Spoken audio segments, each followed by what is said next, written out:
Welcome to Business Technicalities. I am joined by Sean and Callen. And Sean, we got to address the shirt right away. I Am Your Father was funny, but we seem to have a Nirvana shirt with Hanson on it. So Yes. I don't know. I have a lot of random shirts. And that one's going to make someone angry.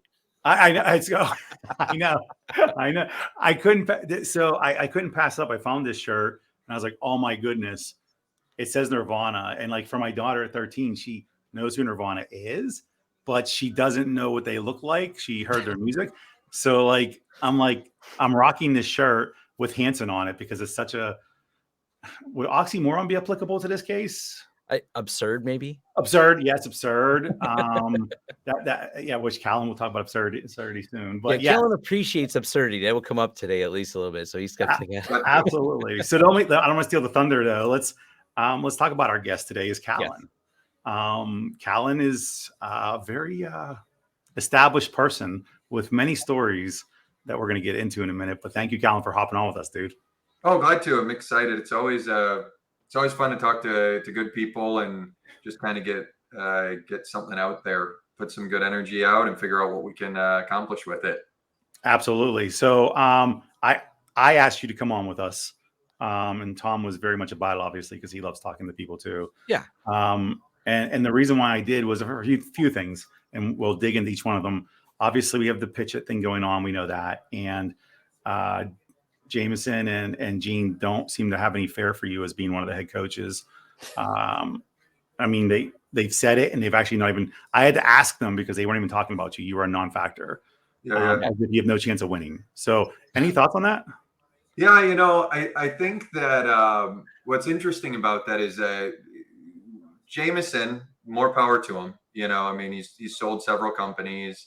He's brought up some companies. He continues to help companies have success. I don't know that he's had the success at the individual scale. He's still at that entrepreneurial level. I'm kind of the entrepreneurial, but also I've had the big company experience. Take something from a couple million up to 10, 20s, or, the Technicalities acquisition by Thoma Bravo was, over $1 billion that I was a key part in making sure that happened. So, it's levels of success. I don't have any fear that they're going to have success with their people, but it just depends on how much success they have, and then, with the Gene side, he's awesome in figuring out unique ways to solve unique problems. But, I'm hopeful to get on board with a company that's looking more for a platform. So I'm absolutely sure Gene can help someone solve an individual for an outcome. Like they can build this out, and again, it's just scale. So I think Gene and Jameson have figured out really good ways to help those entrepreneurs and themselves, and that's great. But I think that if someone really wants to figure out that, maybe I can only exit one time. A lot of people don't get the opportunity that Jameson has had to exit several times across. Right. Sometimes you have to dig in. And I think that I'm worried about them because you always need to be worried about your competition. I think I've had people over the years tell me, don't worry about your competition because, if you focus on them, you'll lose sight and stumble. But the reality of the situation is we're all competing for the same dollars, the same recognition, the same everything else. And if you don't know who your enemy is, then you don't have the ability to defeat them. So I'll add some context to this in case you started watching with this video. We have some other interviews we did talking about the pitch it competition from ConnectWise, so you can kind of get some better context for the crap talk that's going on here. Yes, yeah, well, or lack thereov about you, because they're not really. Honestly, I had to ask them, well, what about Callen? They weren't even like, you were a non-factor. Like it was like Gene was like, Jameson. Like they said a few words about Jameson. James said a few words about Gene, but I was like, okay, nobody wants to talk about Callen. And they were like, yeah, no, it's not really you're a moot point to them. That is my favorite place to be. I joked about it on the LinkedIn. Like, I'm a big study of the art of war. Like if your enemy doesn't know you, you have an advantage. And I know Jameson well, but the simple fact of the matter is the best way to overcome something is to be intimately aware of their capabilities. And hey, that's a great advantage for me. I love Dark Horse. That's funny you said the art of war, by the way, because Remember Wesley Snipes was that movie, The Art of War? Yeah. Oh yeah. So the other day you were on the coach's call when I said, I was like, every time I say Jameson West, I want to say Wesley Snipes. And I'm like, I don't know why. For some reason the West part turns into Wesley. And I'm like, even though, I don't know why it's like that, but I'm like, so how great full circle this is. Because I keep on saying Wesley Snipes. I'm like, no, Jameson West. Jameson West. I mean, Wesley Snipes was way cooler. Let's be honest. I mean, he was Blade. He was Blade. I mean, we don't talk about the first episode. The first, the other ones are. Yeah. The first movie was great. It got kind of. We've brought it way off topic. Let's get back. You're really good at that. Tangential out of here. Yeah. All right, so we'll bring it back. Bring it back. Do you have a question first? Or you want me to run with it? I do. Let's start, entrepreneur, bringing companies from where they are. This is a common thing because a lot of entrepreneurs start and then they cap out, as essentially when they realize they need you, they go, this is as far as my vision can take me. I can't see beyond it. What gives you the ability to come in there and look at something, and what are some of the maybe thought process you come in, you want to bring that company to the next level. They reach, let's say 1 million, 2 million in sales, but you're like, wow, that's all you could come up with. I see the vision. What's some of your tricks to coming up with that vision when you see a product and go, you want to push it further and bring it up? Yeah. It's not perfect, but there's a thinking method called the thinking wavelength, similar to like Myers-Briggs or your individual personality test, and it revolves around the idea of kind of this abstract versus concrete thinker scale, right? And you have people like entrepreneurs that are out there, they're abstract thinkers, they're kind of pulling things out of the ether and trying to figure out how to make something out of it. And the problem is almost all of them have this like, if I build it, they will come mentality. And they surround themselves with more people like themselves that have these ability to understand their abstract piece. And what they do is they don't end up having this ability to bring in people in these other parts of the wavelength, right? Like keepers, people that grab hold of it and actually make sure that whatever I'm creating is something someone wants to do. Finders, people that find those people that are the abstract thinkers and pull them in. And even the grinders, a lot of the time when you talk to bigger companies or smaller companies, they devalue the grinders, the people that are in there day in, day out, just getting the small shit done to do that. And so when you put all that together, the way to get to that team and be able to get everybody there is a clear vision. And a lot of entrepreneurs have a clear vision in their own head, but they haven't articulated it, and they haven't articulated it in the words of their customers, their contacts, everybody else. And one of the things that I've learned to do is almost copyright the idea that they have. And what that means is I turn it into this, intangible, maybe early on thing, and start to look at the outcomes and then connect that back to the vision and say, is this what you're thinking? And we just continue to create that constructive conflict until we get to a clear vision. Because once we have a clear vision, then we can find the right leaders, we can find the right individuals throughout the organization, the points that are missing, do some things like called functional mapping, right? Like what is everybody's functional space what are they responsible for? In a startup, in a early stage company, people are responsible for everything, but you still have your kind of core function that you need to get done. And so you get in, you kind of figure out where people are on this wavelength is, figure out what's missing to fill in those things. And normally it's the vision.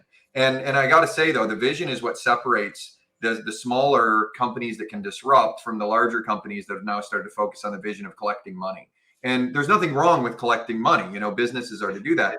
But the most successful companies at collecting money still have a very strong vision. And as long as we can get back to that, you look at the Teslas, the Salesforces, the Amazons, none of them are, the vision of collecting money. It's the vision of getting that billionaire or the activist CEO or what does Dorsey call himself now, the blockhead? Oh, yeah. To actually achieve that vision. He wanted to simplify communication, created Twitter. He wanted to simplify payments for everybody and unlock that, Square, which turned into Block. And so that vision has to be completely clear. And also something that a lot of entrepreneurs don't want to talk about is the exit, and what the vision is for the actual company they're creating. I talk to a lot of them that say, well, I just want to make a really cool company where people want to work. And that's a lie. In the end, it's a lie. Wait, there's I'm living a lie. there's a number that you'll always get to because you're an entrepreneur. You'll build something else again. And if you take away some of that fear and everything else, you'll do it again. And so someone can come with a number. I've talked to hundreds of entrepreneurs over the years, and there's always something that can do that. And maybe not. There are exceptions to the rule. And Tom, you could be one of the exceptions. And I've met exceptions, but in the end, there's still that thing that you want to achieve. But I've never talked to anyone that doesn't actually have a number, something that they've dreamed about that said, if in this imaginary world, this comes down, I wouldn't take a little bit of a break and start it over again. I want to come back a little bit to the clarifying the vision, because the younger version of me, and I actually had posted this on LinkedIn talking about the non-linear nature of creating content online. Someone's always reading the first impression of you, even though it's a video I posted from 2015, it's their first impression. So for anyone who finds and wants to call me out on this, you can, because if you find the old version of me, I would have told you stupid vision statements, a lot of corporate BS and things like that. Older me realizes much better as I've grown my company. And as you brought up here, one of the really key things is the vision isn't just so you have some corporate BS that looks good on letterhead. It's about having a common way that everyone understands what the company's goals are. And I really understand that better, that it's the misalignment. It's not even for yourself or even always for external customers, but often as a leader, so you can get people to follow you. Like, this is the vision. I'm here because the vision of this person, this is where you mentioned someone like Musk, and he's got the vision going to Mars. Everything I do is about going to Mars. There's my vision. His vision statement is going to Mars. And that's kind of cool when you think about it from this huge perspective, but it also lets you think in a much bigger context when you think about someone with a vision like that. Or as you mentioned, people like Dorsey and them, they do put these clear, maybe simplistic, but large scale vision. And other people go, of course, I want to be part of Team Mars. I want to be part of Team this. And I think that's easy to miss as an entrepreneur, easier, especially as younger me. When I worked in the enterprise space at all, in the corporate space, I loathed anything that said vision statement. I was just like anti any of that. Well, I think you make a good point with vision statement versus an actual vision. Right. When you think about using the Musk example, just because he's top of the hour and everything else, but also he has the most clear execution to me on a vision for that. So extraplanetary humans, right? That's what he wants. That's big. Yeah. It's his big one. That's what he's chasing. It's past the moonshot. It's right. Going to Mars. The mission is Mars. So if I go to Mars, I got to get people back, returnable rocket boosters. It wasn't about getting it cheaper to go to space. It was, how do I get people back? Or how do I get them to the next planet? There's no fuel on Mars. So what do I need? I need something that I can power by, a situation where there's no infrastructure. Well, there's Tesla. Well, there's still needs to be infrastructure to plug it in. There's solar. Oh, wait. So now we're getting along. I mean, you could make a tangential argument that I'm going to need mass communication. I don't think that's what Twitter's about, but there's no way right. to know at this point, honestly. And right. But doesn't that come back to, you said about the difference between vision? This is when you talk about strategy and tactical approaches as to everything. I think within a larger concept of a vision of, I want to be a multi-billionaire and have 25 houses. That's your goal. That's your vision of a goal, right? Right. How do you, but you got to break it down going backwards, right? You got to work backwards and say, how do I get there? What do I want to do to get there? It's the difference between saying I'm going to make $1 million and how you're going to make $1 million. That's it. Strategy and tactics are not the same thing. And I've sat in so many executive meetings, facilitations, all of that. And, from the top level company all the way down, and most people do not understand the difference between strategy. I agree. Because strategy is conceptual. Yep. Tactical is real. Yep. It's applicable. That's what it is. And yes, I want to be able to run a marathon, but I haven't ran in a fucking decade. Part of my language.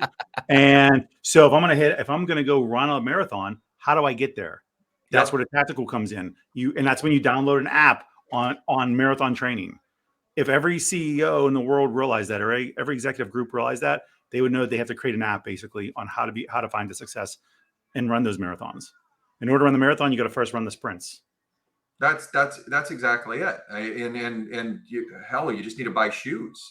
Yeah, we get to that point where I want to do something and I forget that I need to buy shoes that are specific for it. I need my shoes to fit. because running a 5K is not the same as running a marathon. I can probably put on any pair of shoes and run a 5K. And going back to what I said about, and I love Jameson and jeans. So like I break bread quite often with Jameson. So it isn't good fun. But, going back to what I said about, like the levels of success and scale, if I'm going to run a marathon, I'm probably going to put 5 or 10 hours into researching whether these shoes are right for me. I'm not going to go buy the Walmart shoes. If I'm going to run a 5K, I can probably get away with buying the Walmart shoes. Yeah, it requires absolutely. a significant more amount of planning and understanding of what my tactical goals are against my strategic vision. Absolutely. I agree. So, Boy, and I'll actually bring that back. I'm going to actually say that's something I see a lot whenever I see some of these startup businesses, they start looking for some of the cheapest ways to do things, but they're not the most scalable way to do things.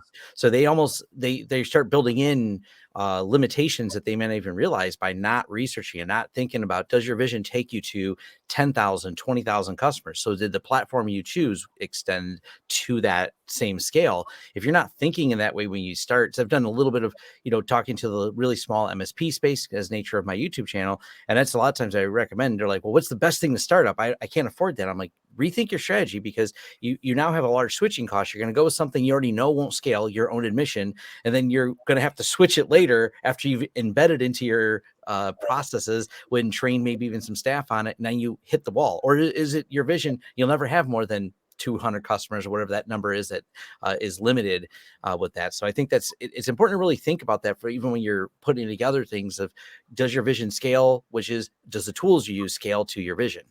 Yep. Success requires luck, but it also requires investment. Investment means risk. Risk is absolutely tied to the success. And that was something I love. Mike Frazier, the founder of co-founder of the Refactor, when I jumped in and started to do kind of an assessment of, what systems we use, because I was taking over corp dev and the operations piece. So what systems do we use? What can we get to optimize? What do we need to scale out if we do this funding round or if we complete this acquisition? And they're paying for the pro level of Jira. They're paying for the pro level of Slack. So every 10,000 messages, it doesn't go away. So they're in compliance. So they can have federal customers. So they can have DoD customers. They're paying for all of these things that a lot of people would say that's not necessary now. But what it did is it allowed us to be acquired for a very nice price, because it de-risked it for the acquiring company. If the acquiring company had come in and said, you have open source this, you built that off of that, we're going to have to fix that, they could have made a very good argument post due diligence or in the due diligence process to say, I'm taking on a risk because I've got to modernize all your systems, instead of I got to switch who owns the account. We were using MongoDB Atlas from the beginning, not MongoDB free, but because it encrypted the server, it was easy, it was scalable, and it's what allowed us to start to build relationships with some of the largest SIs in the world as a company with less than $1 million ARR.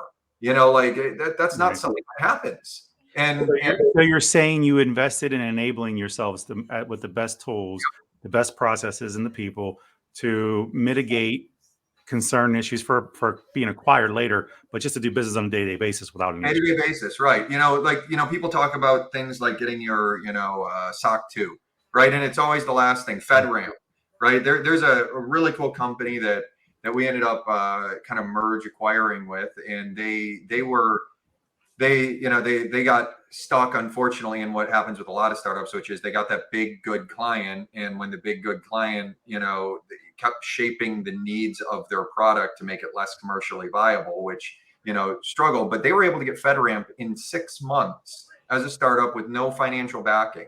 And then that opened up DoD, it opened up agencies. It was a separate path to funding. And that's something I've seen a lot of too, is people think that VC or PE is the way to go. And bootstrapping sometimes is absolutely the way to go. I couldn't agree more, but I think it comes back to your high risk, right? Yep. When you're bootstrapping, you're taking it all. And, and there's groups out there that talk about the business transformation. Yep. Right? And I think people think the way I look at business transformation, a lot of people look at it as like digital transformation or something along those lines, right? And how their product is going to evolve based off of the market. I look at business transformation as evolving from what you think you are today and making your necessary adjustments internally, in other words, the owners themselves. How do I identify where my gaps are for growth? Back to what Tom said earlier. You can create the company and start the company, but at some point you hit a threshold and you need somebody else to come in and do it, or you need to make adjustment. You got to pivot. And I think that's what business. I think that's the difference when you talk about that change. I know they're slipping my mind right now. They focus on business transformation. They're a peer group. EIO or no, there's another one. They Another do it, one. but no, somebody's in the MSP space. The big that they do the big conference. I I can't think of the name of them. Yep, I can't either. That's Mike not a good Francis is in it. I don't. Taylor Business Group. Taylor. Yep, Taylor. So that's all they talk about is business transformation. And that comes back to the original reason why Tom and I started doing this is because you have the entrepreneur, the intrapreneur. Business transformation occurs either in you identifying, I need to change what I do, my responsibilities as a CEO, and start doing these things, or I need to hire somebody to do those things. Yep. And that person they hire has to be somebody like you. That they don't always do that at first. They always try to hire what they like. Yep. People are going to listen to them. Yes, men and women that are like, go do this, and they think all their ideas are ingenious, and not that they aren't. But that's the difference between strategy and tactical again. Theoretically, it's phenomenal. I like to joke and also be serious that my job every day is to try and get fired. Like that's my job. Like push it, break the glass, try and get fired. And if I'm not, then I haven't tried to make the change that needs to happen.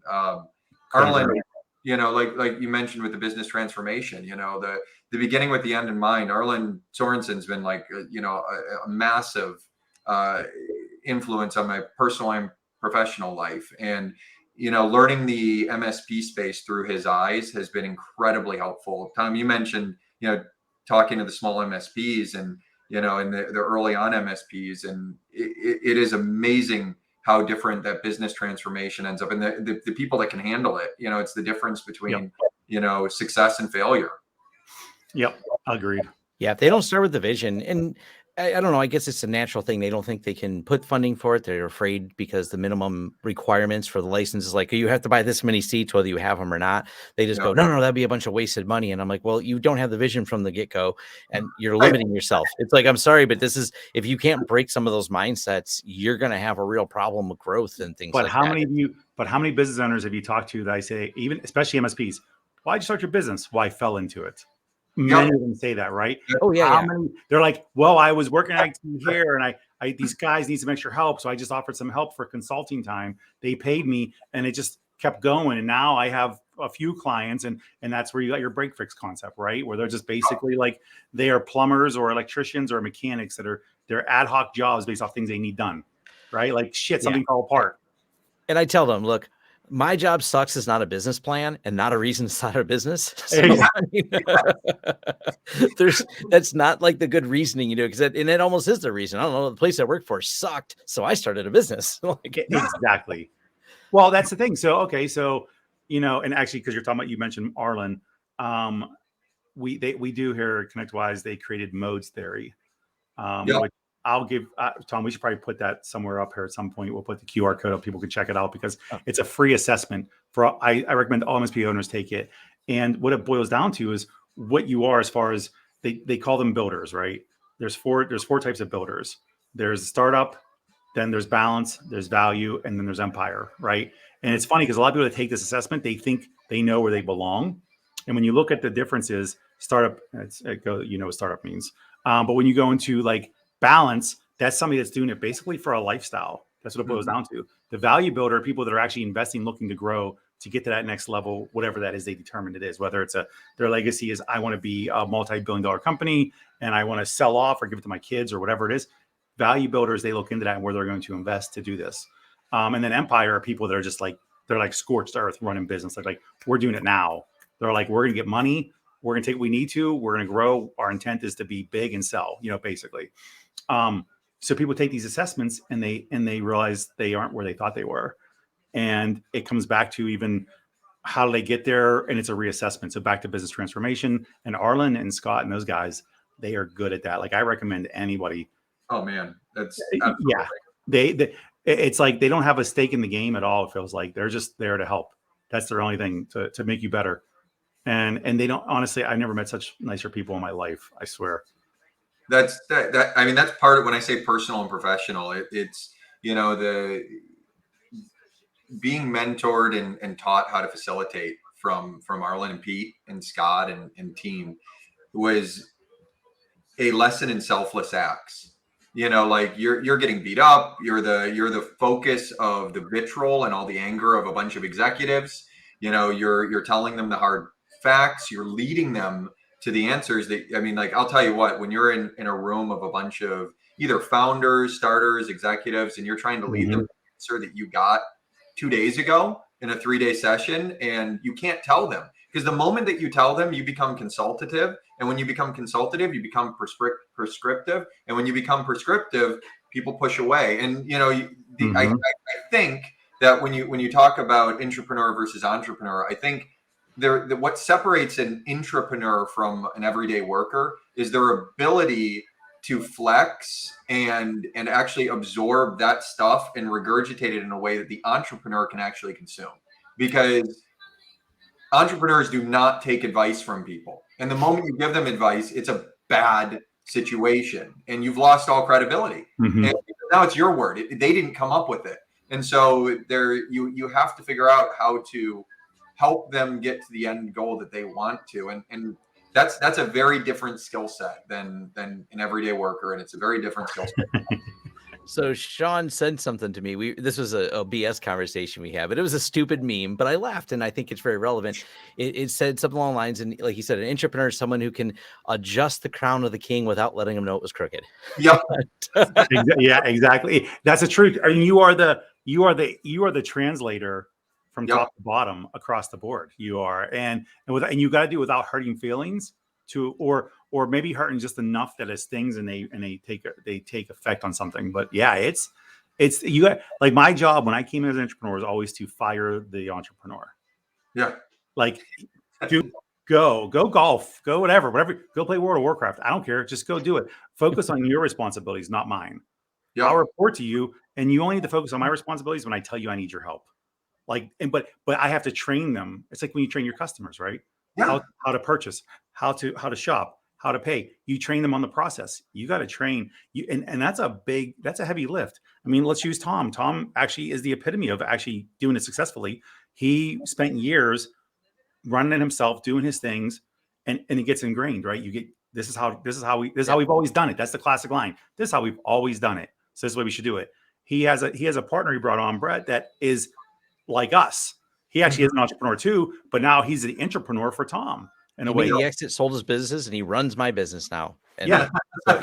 If you ask him what's going on, delusion, I still maintain ownership, which is cool. I get to own it, but I'm not there. He is there, making sure, herding cats, which are all the technicians. So. And he grows the business. He's grown the business ridiculously, and that's the thing. Like, and Tom, I say to Tom, "What do you got going on?" I don't know. Brett will let me know. And now Tom's filling orders. Yeah. And that's perfect, because then my calendar. Right. Like, that's how, which is, I think we all turn into this at some point where we don't want to take, like, we learn we like and we don't like. And if I can outsource what I don't like, perfect. Back to what you were saying before about having like the virtual assistant to do, I don't want to write long stuff. I want to give you 3 bullets and you go make magic. Absolutely. That's and you have to realize the value. There was a point where, there was a company that I worked for, and we were releasing things into the channel, and it was new way of being consumed, a consumption model, and there were no APIs or licensing servers. But the reality is the people we were selling to required the ability to scale, right? If I'm doing backups, which is what this was, I can't have that turn off, right? Or I can't continually get a quote sign to increase my quota, or go and buy 5 years worth of potential growth of quota.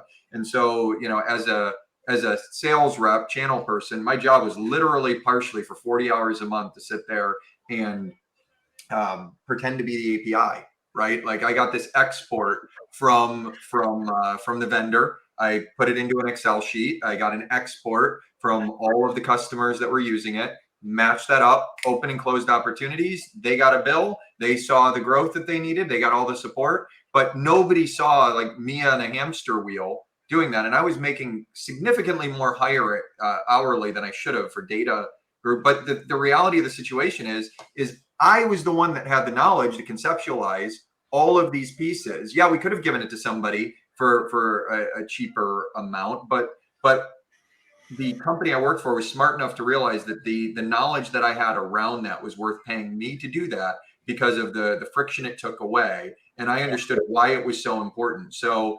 you talk about the cost of the investment is also related to the value you get out of it. So Tom, earlier, the value that you get out of investing those tools early on is scale. It's being serious. It's taking yourself seriously, right? If I hire and invest in an executive assistant, it means, oh wow, my time is important enough to do this. If I buy the right tools to grow my company, wow, this is a real company, and that's a scary thing for someone to come over to when they're dealing with, I fell into this. So helping people to change that mentality that I'm worthy of the investment, and I have a legacy that I'm trying to build, and I have a business that I'm trying to build, starts to sometimes break down some of the walls around those investments that you do. Absolutely. Yeah. So, obviously there's a lot to talk about you too. So let's talk about how you even got here.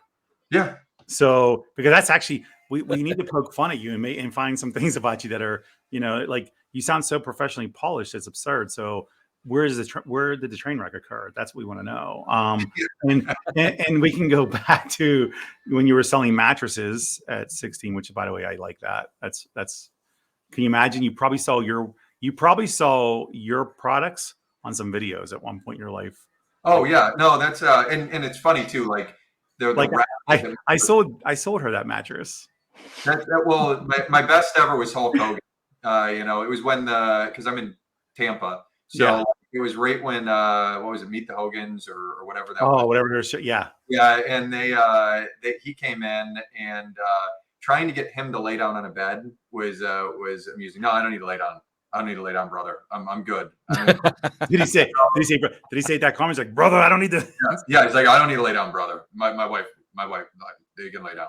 It's like, no, you need to lay down. Otherwise, I'm going to be picking this up in 90 days and then you're going to go somewhere else. And so convincing Hulk Hogan to lay down and convincing anyone to lay down was probably one of the most wonderful lessons in sales that I learned, because the vulnerability that someone needs to have to lay down in front of you is, especially when you're usually standing, you have to learn though how to make them comfortable, because you can't stand at the end of the bed. You can't stand next to them. That's just creepy. You have to figure out those types of things. And, that was a good lesson. I mean, I think, even before mattresses, like I went to school from, before you even say that, can we just talk about how do you get somebody to lay down in bed? Like, how do you approach that? How do you get Hulk Hogan to lay down in bed? It's actually like how not where I thought this conversation is going. Did he have his rip off tank top on that he could rip off? The fanny pack, which he had to move. I made him take his fanny pack off. So like because it was going to mess with how he laid on the bed. And so, but what it is, it's outcomes. Every couple of years, a different sales model or method comes out, and they try and Zig Ziglar it, challenger sale, whatever it is. And the idea is, how do I take the lower here and get them up to here? It's all the stuff that the top tier salespeople are doing anyways. And what that is it's not solution selling, which that's part of it, but it's outcomes, right? You have to start. People are inherently selfish. Selfish is not a bad thing. Like, selfish drives me to survive. If I'm not selfish, I don't drink, I don't eat, I don't move towards something I need. Selfish can turn into a bad thing, just like anything else. But you have to realize that people are selfish. They have their own needs that need to be met. And if you talk to them about those needs that are being met or not being met, you can figure out ways of helping to adjust the crown without them realizing that it's crooked. And the way that you do that is by realizing, okay, well, this guy works out too much for a living. This guy is all over, so he's probably in pain.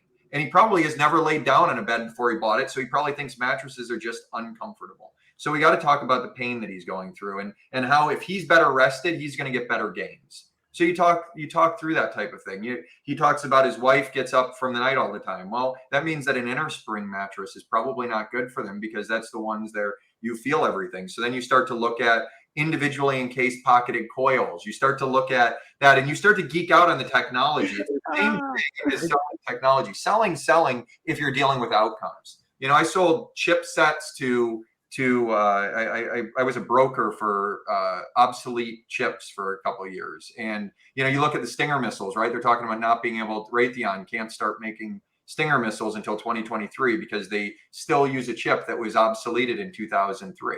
Well, those chips have been sitting, millions of them in a warehouse being sold at like 10 times what their original price was. That just means those chips finally ran out and they haven't re-engineered it. But it's the same thing. It's talking about technology through and figuring out how to solve for the outcome that they need. That's how you get someone to lay down on a bed. I just am thinking like my vision was like you had to like, you know, slam him in the bed to get him in the mood. Kind of like, you don't quite look big enough to do that. I've always been 150 pounds and 6'2", so that would well for me. Like I could see like suplexing him. That's what I was a bit like. Come on, you know, like get him. I mean, which would be a great commercial. That would actually be a pretty amazing commercial. And then you can spoon with him after. Like, does it feel right to you? I want to make sure that you'd be the small spoon. Let's be honest. I mean, and like you'd be like, we want to make sure the mattress fits for all types. So lay by yourself. How do you sleep? Okay, let me get in with you. And you like, oh no, that has happened. So that's happened. You are dedicated to selling mattresses. That's how you're successful at it. You took your job very seriously. Everything. Well, the fact that you went into the science behind it too, which that's a great point. Going into the science of it or the tech aspect of it, how many MSPs struggle with talking tech only to their customers, right? Instead of translating why it's important. That's the so right. What's the value to it to the person that you're talking to, and that's a common struggle piece for all MSPs. Yeah. I told the story one time about we were sitting at ASCII in Jersey, and Lawrence Taylor was there at the hotel, not at ASCII. He had me at the same hotel. He was golfing, and actually it was 10:30 in the morning. He was drinking and smoking a cigar. He's drinking Johnny Walker Blue in the drop off at the hotel. I was like, there's a courtyard in the back. He's like, oh, I didn't know that. So like later on that evening, he was back at the courtyard. We came out. I smoked cigars with Lawrence Taylor. I mean, who can say that? That's awesome. And all these MSPs come walking over to sit with us. And he's like, oh, do you guys all work for the same company? Like, no, we're here for a conference. He's like, oh, what do you guys do? Amazing. I didn't say a word. I just let the MSPs talk, right? And 10 minutes and 10 MSPs later of talking, his exact response was, and what the beep is, he's like, what the fuck did you say to me? That's exactly what he said. It was hysterical. Like, and then finally, the one guy that was in MSP, he goes, they fix computers for businesses for a living. He goes, oh, okay. Like an IT guy. Yes, but outsourced. And he's like, why don't you just say that? And then they're like, well, because there's more to it. Doesn't matter. That's irrelevant. Everybody value. You know, it provides you value. And that's where ego sometimes gets in the way. And that's going back to what we kind of first started. If you build it, they will come. And that is not true. Like, Field of Dreams should be burnt and well, ruined so many people's businesses. There's a different take on that though. If you both, they will come. And this is something I started talking to people about. Yes, okay, you have to build your business concept, right? Make sure it's something that's of need, right? So once you do that, then if you build it, they will come. Then it goes to a different level. It's build your strategy to actually get people. You know, so if you actually break it down to if you build it, they will come. Yes, you can't just stop at building the field. Right. You got to build the players out. You got to build the stands out. You got to build your marketing concept out. You got to build your strategy to branding and getting people to know you exist. You know, so you can apply it that way. Obviously, it's a stretch, but it's really not, because you have to build multiple things. It's a good stretch though, because it provides some value. You know, going to the absurdism piece. You know, I'm a big believer in the insignificance of everything actually creates a significant amount of significance in anything.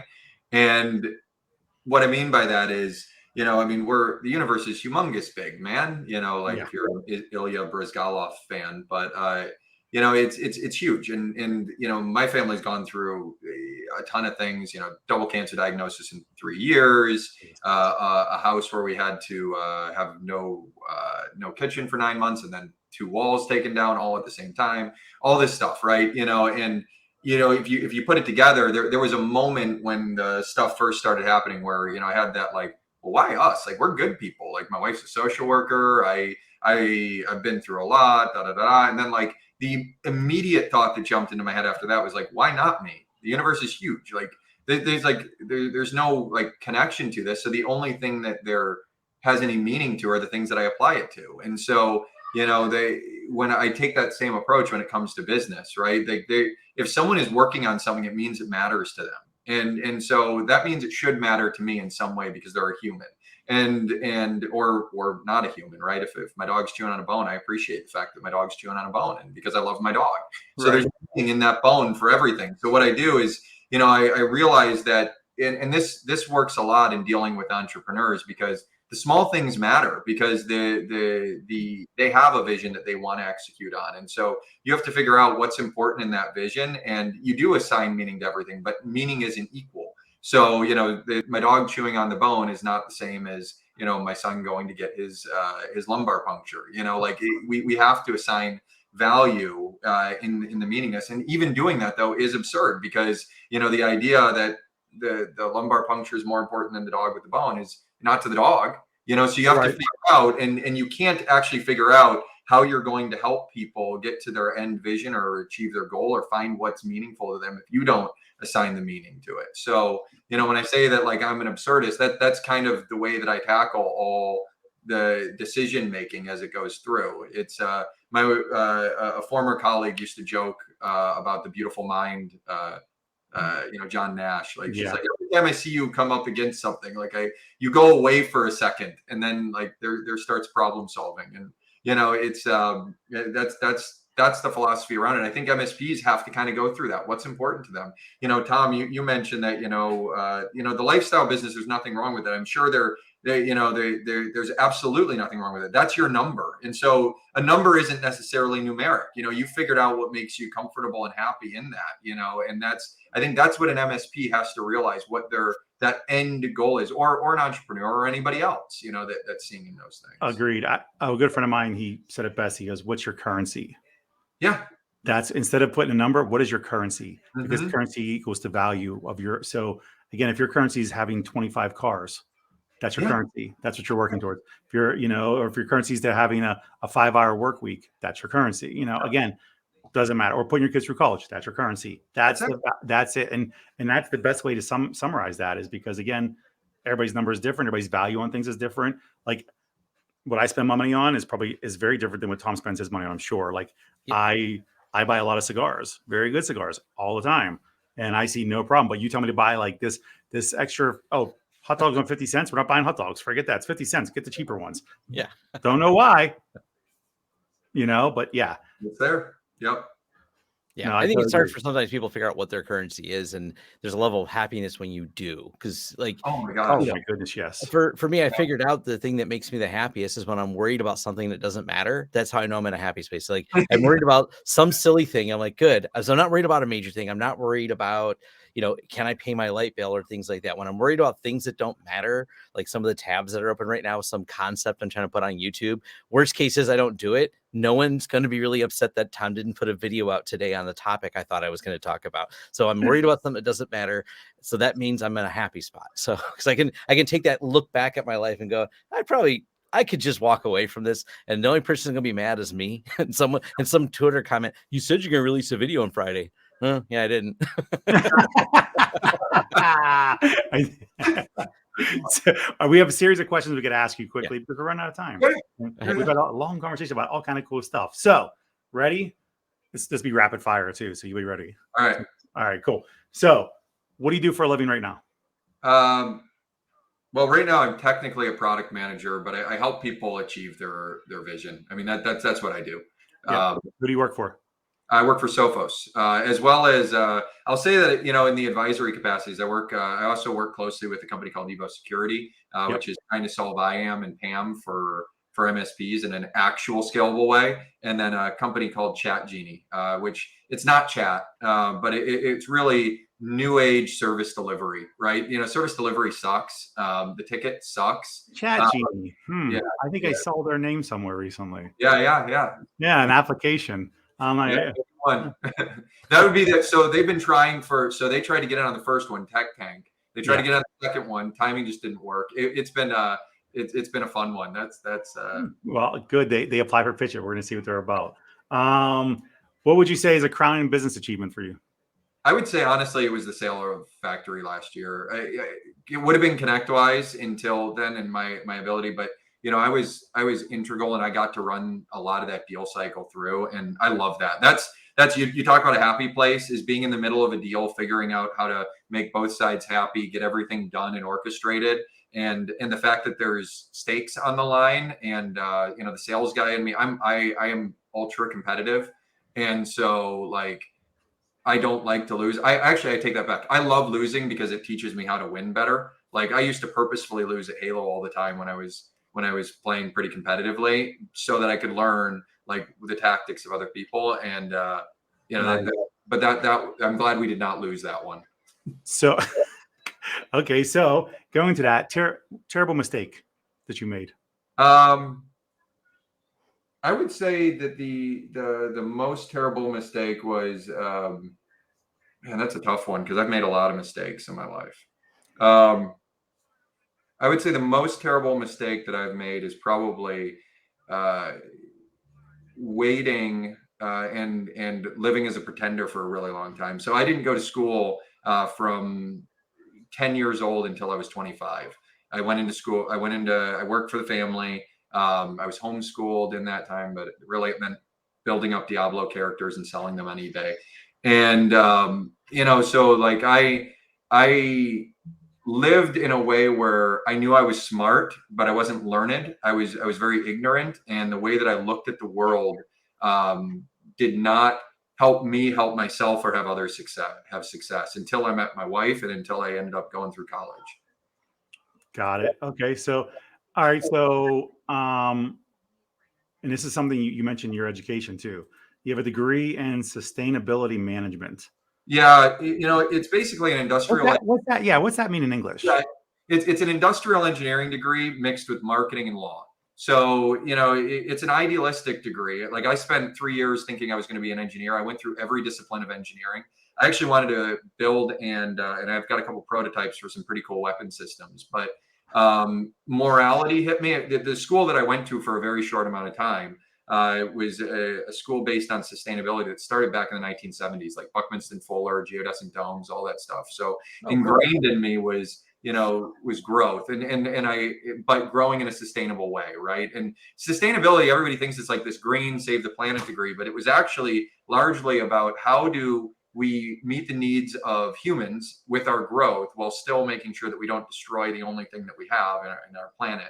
And so it's a lot of industrial engineering, a lot of planning, a lot of legal. How do I navigate this, and how do I message this, build goodwill so people understand what I'm doing? So that's what it ended up being. So it was kind of a degree in diplomacy, which has served me well now. So, and okay, so to carry on from that, you said you went from hopes and dreams and thoughts to reality, right? Yep. Realistic concepts. So would you apply that to your taking a job at ConnectWise, as opposed to going to your Halo tournament? Yeah. So you're referencing, I think, something we talked about where, I had a 9-month-old. I actually had a job as an industrial engineer I kept telling him I need to start. And they kept pushing the start date out. And a friend of mine that I met on AOL Instant Messenger messaged me, and years ago, like when I was 16, right? I think your reference puts it in perspective of time. Yeah. So she said, "Hey, I'm leaving this company, but you would do really good here." And it was going back to sales, and I was doing everything that I could to get out of sales, but I said, I'm going to interview anyways. And that was ConnectWise. And so I had a funny interview where they thought that I was betting, not betting. So they thought I played poker for a living. And, they actually set a start date of like 2 days after I interviewed. It was a great experience. And then, so I killed the other one. And then I got a notice that I had to show up that day in Orlando to join a Major League Gaming team. And there was like, $80,000 on the line as far as like my personal piece, which for me, a kid that grew up living out of cars, 80 grand in one shot seemed amazing. And the market for Major League Gaming in 2013 was just taken off. And so I thought about it, and I thought about it a lot, and then I still showed up and made 100 dials that day. So you So could sorry have about been, MSPs that are listening. I was one of the ones pestering you. you could have been a famous gamer at this point. I You could have. been like asking for your autograph. That would have been my kid probably would have been happier. You know, You'd have been way cooler. Yeah, I would have been way cooler. So That's but it's awesome. okay. Now we do like mining, and he can do that. So it's good. So since you're the entrepreneur, if I gave you $5,000 a day to start a business or whatever, what would you do? Oh man, I'd probably find someone that I could help hone their idea. You know, like I have my own ideas, and a lot of them I think actually have merit, but I really enjoy bouncing and playing ping pong. You know, like that's when I'm helping other companies, that's what we typically call it. Somebody calls me up, we play ping pong with their ideas until we get to something that's tangible and executable. And I would find someone that I could do that with. And it might be my idea, it might be their idea, but we would co-create it together. Awesome. Okay. Any advice for anybody out there? Obviously, most of our audience is trying to figure out how to grow their business. And something we do want to touch on eventually is, and we want to start giving some resources for, is how to generate leads, how to generate sales, etc. Yeah, invest in sales. That's in marketing. Invest in your story, right? Productize it. Spend as much time in how you're getting, you know, to, like you said with the build it, you know, like build it all the way through to what that end customer is going to look at, and focus on the outcomes that are important to them.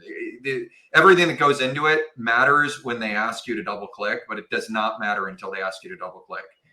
Take the problems away. Otherwise, there's no reason for them to pay you. And then the other thing that I would say is, if you're an entrepreneur or even not, there are a lot of different ways to get funding. Look for them, you know, whether that's growth, whether that's, you know, SIBR, if you're in the United States, because you're solving governmental issues and grants, you know, people, you can dig deep and find it. That is finding the right, you know, financial backer, but it isn't always the path that everybody thinks it is. And in fact, there are some really unique ways that you can do that without diluting the value in your business. So, you know, find someone that can help you through that path. Invest in those too. Like invest. Like if you're going to do it. Otherwise, go back to work for someone else, because the risk isn't as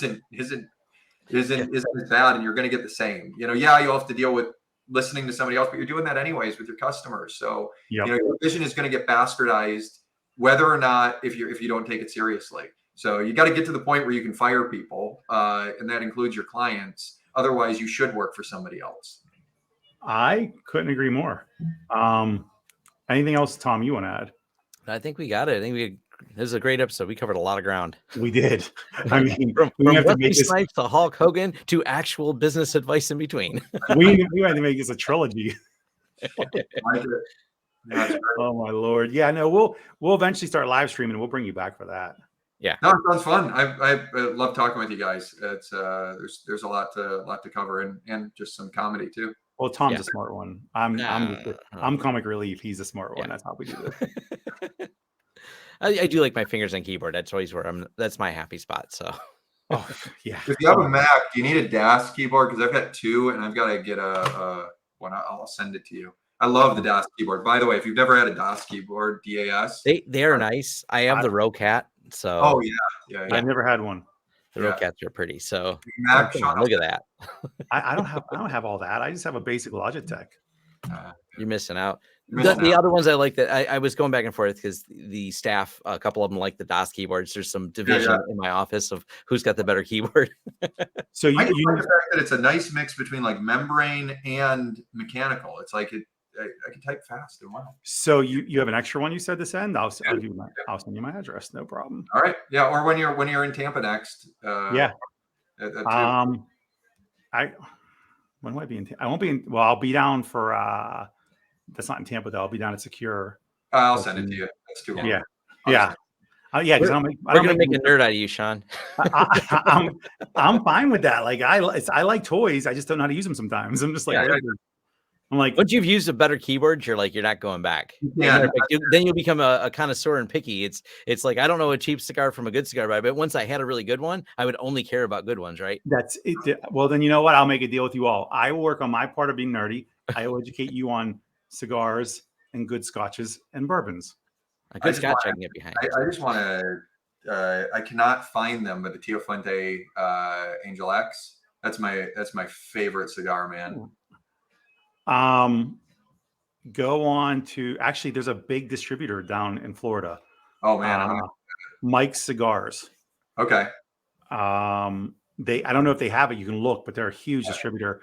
Them or look at Cigars International. Okay. They'll ship them to you, no problem. Because otherwise, you run the risk of trying to look at cigar shops everywhere. Yeah, and that's it's tough. That's I love cigars, but I actually developed some sort of allergy to the tobacco. So what ends up happening is I have a cigar and then I go home and do a shot of Benadryl. Like that's my night. so you're drinking. Yeah. So you have an allergic reaction and you get a buzz on from your Benadryl. Perfect. Yep. Perfect. All right. You know? We are wandering again off topic. So we're over time anyway. So yes. Thank you for watching. See you guys next time. I'll leave links to the things we talked about down below in the description. Thanks, Callen, for coming, dude. Thanks. Bye, everybody.